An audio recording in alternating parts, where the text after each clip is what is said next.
Well, hello and welcome to Super Summer Series TV. After the mid-season break, we are back into it this Wednesday at Melbourne Airport Golf Club, and the season is well underway, and it is a very interesting season indeed as we get into the back half of the season where all wins are like nuggets of gold. Tonight, we're going to have a look at the standings. We're going to break it down to each team, where they stand, what their average score is, and where their handicap's placed, and obviously do a round six preview as we welcome Ben from Berkeley Golf and Berkeley & Co team. Welcome, Ben, to the show, and your take on the first half of the season. Pretty even so far. Don't think there's an outright premiership favourite at this point. I think it's probably 6 or 7 teams that can probably win the competition out of the 10 or 11 that are competing. There's probably a few that you could probably say there isn't much chance and much light there at the end of the tunnel. But certainly a number of teams that can win the premiership. One of the most open seasons in terms of that premiership race. Let's have a look how they stand after the round 5. Obviously, a number of teams have had a bye, indicated there by the yellow. The St Albans Old Boys on top, 4 wins, 0 loss at the moment. The Cannons 4-1. A Double Eagle, Blue Gorillas bring out the top 4, but then we've got a real spate of teams. Everyone's got a win. And so Spazball, Bertling-Co, Goodfellas, even the Golf Gods in unfamiliar territory, and the Fuggies in Specialist Fielders in unfamiliar territory. But, 2 wins out of that top 4, so it's wide open. That's why this round is all important. Yeah, absolutely. Looking at that ladder, it just proves that it is quite an open season. And I think looking at that, there isn't actually too many teams that can't win this specialist fielders on the bottom ladder. I still think they can come home with a wet sail in this second half of the season and get back into the finals race. Now, it's a new course this season. It's Melbourne Airport. How do you think that's played out in terms of handicaps and team performance?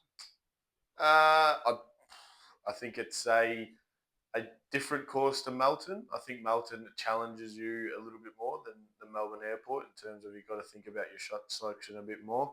Melbourne Airport, I think, creates a lot more even spread to some of the lower levels teams, which is probably better for the competition. So all in all, I think that's what's created the even spread with the ladder. I think a slightly easier course, probably a bit more up and down in comparison to Melton, which obviously challenges you to think about your shots a little bit more and your gameplay a bit more. So I think that's probably contributed to the even spread throughout the season. Right. We'll have a look at where all teams are placed, but there's been a lot of commentary, a lot of conjecture about the handicap, as there is year in, year out. And there's our commissioner and our official handicapper.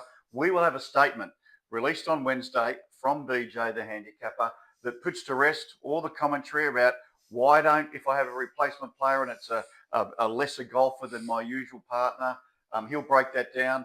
And juxtaposed to that, what if I bring in a golfer that is far superior than my normal partner? Why isn't there a handicap adjustment? BJ is going to address that and talk about where he sees the handicaps at this stage of the season. So really looking forward to that. Your thoughts on handicaps up to this point? We will be having a look at it tonight and break it down. I've always been obviously pretty outspoken against the handicapper in the previous couple of seasons. I do think he made a couple of mistakes early on in his appointment, but I think they have since been rectified, and I think it's hard to argue that he hasn't done a good job. I think he's done really well and come back this second half of the season. Alrighty, let's have a look at the teams and the handicaps for round 6 this Wednesday evening. Really looking forward to it. What a game this is going to be. We've got the Specialist Fielders, one of the best sides since the competition has commenced.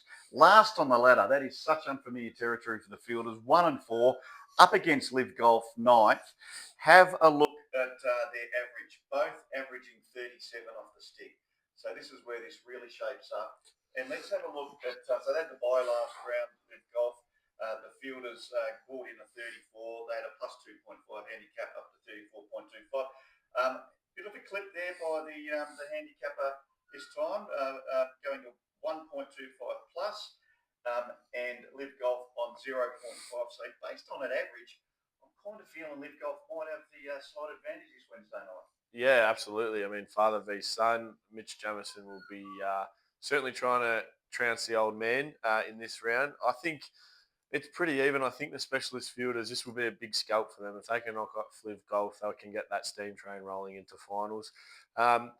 This game was all dependent on Mark Allison.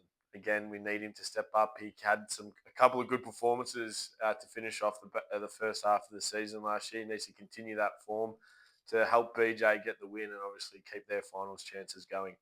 Right, it's unfamiliar territory for the fielders. They win this one, are they a chance of making the top four? Absolutely, I wouldn't rule them out. If they win this one, they can come home like a steam train and get into that finals and that top four.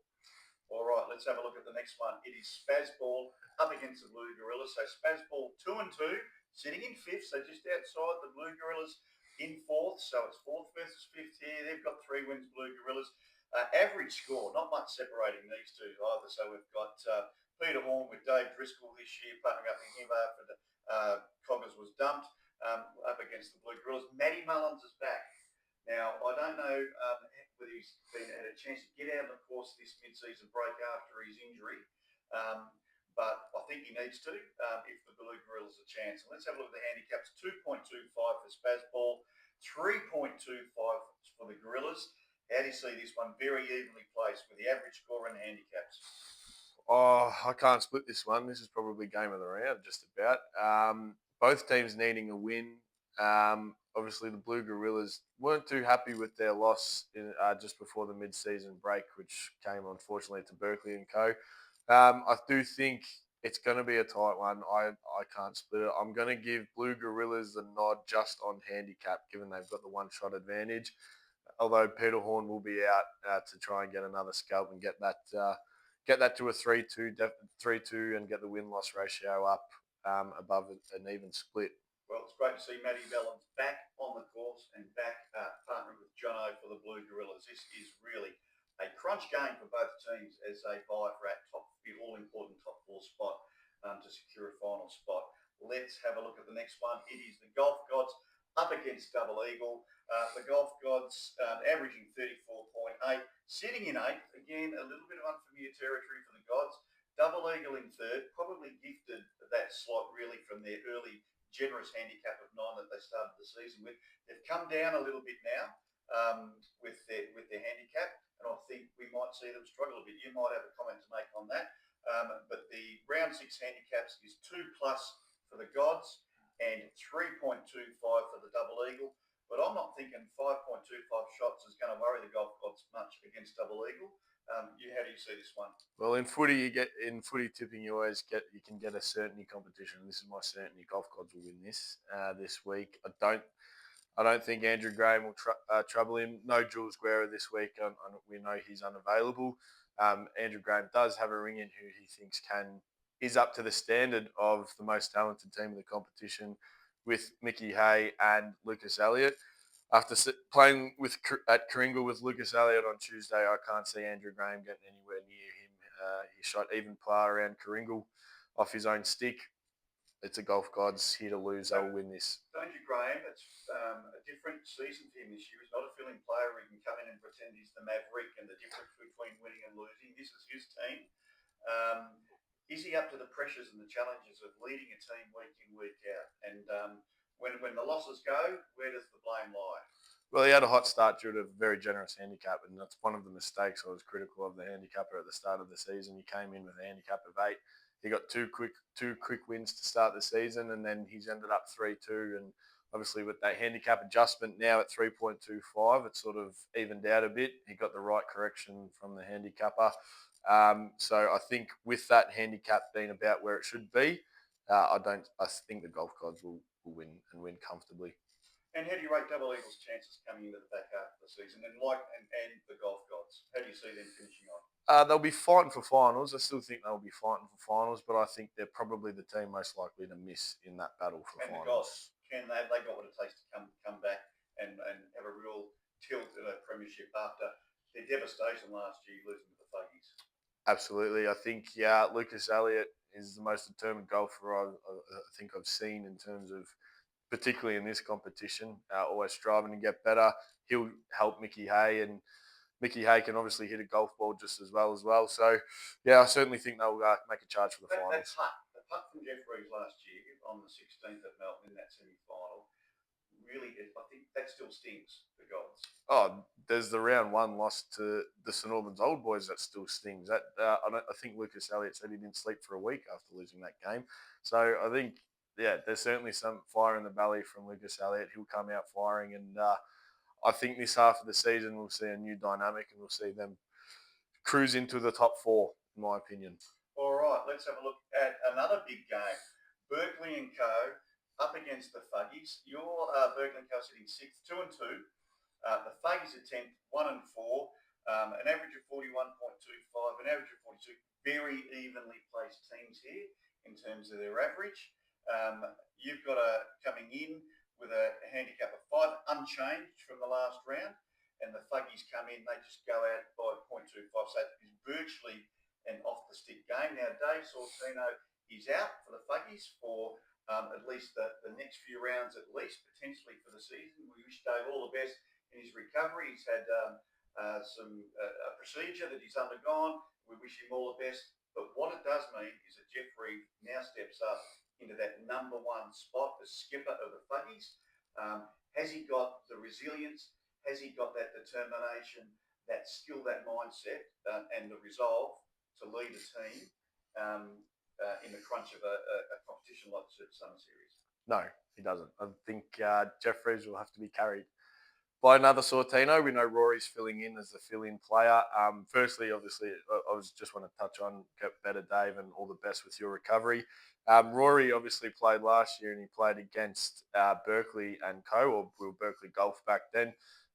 And yeah, he played a pivotal role in getting a very, very important tie that got them into the finals, that got him into that top four and got him in above Live Golf.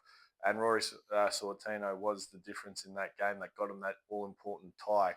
I think Jeff Reeves will be carried by another Sortino this week, a much younger Sortino, and is a much more talented golfer than Jeff Reeves is. So I think Rory Sortino will be the difference that can help him get him over the line. And I think the Fuggies are checked out. Let's face it, they won the flag last year. They overachieved. They never thought in their wildest dreams they would be taking home, the claret jug. Gifted probably early on by an overly generous handicap that they carried into that back half of the season. They've come down in handicap now. They're struggling, sitting 10th, 1-4. I can't see the Fuggies having any damage at the end of the season. They're one of the teams that I don't think will make finals this year, but credit to them. You got to win a premiership to have the hangover, and they've done that. So it's probably just a back to the drawing board type of year for them, and hopefully to bounce back next year. Berkeley and Co. 2-2, likely to win this one. Takes up to 3-2, knocking on the door of the top four. How are you seeing your chances at the back half of the season? I need to get on a roll. Obviously, it's the main duo at the moment is me and Luke, the two brothers, trying to find our golfing, I suppose, chemistry. We're still getting there, but with 2-2 sitting still nicely. If we can get to 3-2, I think we'll get a little sniff, and I think we can charge all the way. All right, all the best. I think that will be probably one of the easiest wins that Berkeley and Co. will have for the season, and probably around one of the matches of the round where we don't really need to debate the outcome too much. St Albans Old Boys up against the Goodfellas. We're first, 4-zip. The Goodfellas sitting 7th, but 2-2. We've got we had an average handicap of 3.75 in the last round. Played some reasonable golf to knock off double eagle. An average of 39.75 up against the average of 44.5 from the Goodfellas. Their handicap last round was 7.75. The handicap has given the St Albans Old Boys a clip this week by a full on 1.5. So we come down to 2.25. It's a fair clip by the handicapper. I did reach out and seek some clarification via email. I didn't get a response, but I respect the integrity and the independence of the handicapper. So we'll cop that whack. The Goodfellas, he's onto them. He's no longer, you blow your score out, he's on there. He maintains the handicap where it is, but they haven't blown out. So well done to the handicapper on that front for being aware to potential rorts of the system. But to be honest, I think 5 or 6 shots is a lot to overcome in 9 holes. So the Goodfellas probably come to this one as favourites. I'd say the Goodfellas are well and truly the favourites. I think the St Albans Old Boys will have their first loss of the season. Again, they're foxing that handicap, sandbagging that handicap. 7.75. They get a couple of wins, and then all of a sudden, by the end of the year, they're knocking on the door for finals. The Goodfellas do it every year. They know how to play the system. So, how do you see these two teams halfway through the season now, coming into the real business end of the season? Every win's going to be critical in trying to secure the top four spot. Can these teams make finals? Yes, both teams can make finals. The good fellas can, like I said, with that handicap, come home charging like they always do and get a couple of big scalps. The St Albans old boys off to a hot start again. Obviously, there's always conjecture about the soft draw to start the season. It's happened the last two Played the Gold seasons. Gods and the specialist fielders, so I'm not sure that that's considered soft. Who are sitting 8th and 11th at the moment. So certainly with that, obviously that handicap that they've continued on from the end of the season. But 4-zip, good start, and I certainly think that you guys can make finals. That's a heavy handicap hit though, and it might come into play over the next couple of weeks, particularly with the 1.5 draw in from the handicapper. Alrighty, the Water Cannons, they have the bye. They're sitting second. 4 wins, 1 loss, so travelling really, really well. Their handicap for round 3 is 3. They've come out to 3.25 for the next round. Now, we'll also add that Peter Delbridge is out for the next 4 seedable rounds. So we wish Pete Delbridge all the best as he also recovers from a medical procedure. We know Del will be watching and we wish him all the best. But the important consideration for the Cannons is we know as much as it's touted as Wayne Wunham is the better golfer of the duo, but when the pressure's on and someone needs to step up, it is always Pete Delbridge is the one who leads from the front, makes those clinch drives, makes those clinch putts and chips, and is probably the reason why they won their first premiership and the reason why they made finals last year. So can Wayne Wunham actually lift without the player who tends to do it in the clinch moments?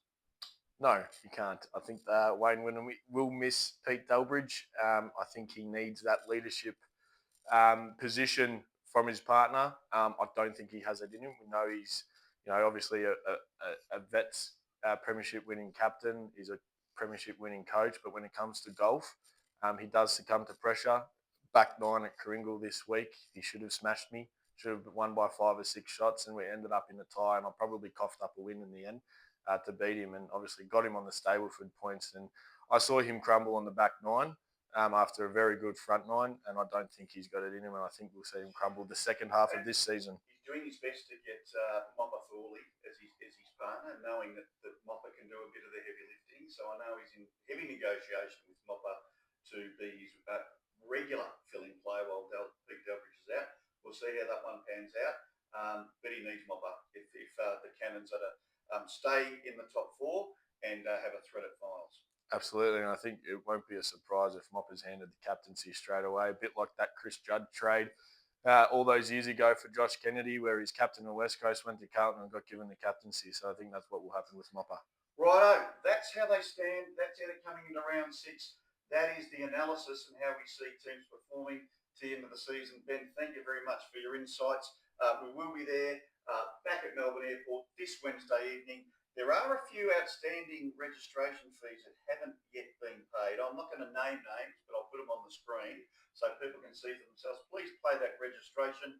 We are looking at making a contribution to our gather round, whether that's covering off some green fees or putting some money over the bar. An announcement around gather round will be made on the next episode of Super Summer Series TV. And we're also looking potentially next year giving a bit of an upgrade to our Super Summer Series uniform. So that and obviously goes towards end of season prizes as well. So please play your rego. It is a part of the competition, and we may have to think about having some penalties or handicap penalties for teams that aren't fully played up into the next round. I noticed the co-commissioner has not yet paid. Yes, well, I'm putting names up there. I'm not here to name names. I'm just making it known that these are the people that need to make that payment. So I think that's it. That will end it there for Super Summer Series TV. We wish all the teams the very best for round 6. Good luck to Berkeley Co. And thank you for your company. We'll see you Wednesday night.